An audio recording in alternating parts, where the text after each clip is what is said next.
In this video, I'm going to show you how to restart chart on Axiom. So the first thing you'll need is an Axiom account. There's a link down below in the description as well as in the pinned comment. If you sign up using my link, you'll get a 10% discount on all trading fees forever. So make sure you check it out. Axiom is one of the best platforms for trading meme coins. It's packed with a lot of different premium features completely for free, such as an amazing wallet tracker, a Twitter tracker. They have a great P&L tracker, a reward system which basically gives you Solana back just for trading. You can also trade perpetuals. You can use their turbo mode for faster fills. You can set your own presets and your custom slippage priority and bribe fees, etc. So again, link down below. Make sure you check it out. You will not regret it.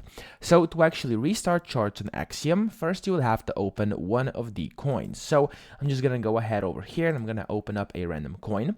And to actually restart this chart, so this means to completely reset it. It means that, for example, if you're drawing over it, if you were doing anything, any adjustments, any display options over here, this is going to erase all of that and essentially restart the chart. So you simply gonna go up here where it says chart settings, click on that, and then over here it says template. Now at the bottom left, click on template and click on apply defaults and then press OK, and what this will do, it will essentially restart the chart. So make sure you don't mistake it with this setting cog up here. You have to press this one over here where it says chart settings, and then you'll be good to go. So that's pretty much it. I hope this video helped you out. If it did, please subscribe to the channel and help me out as well.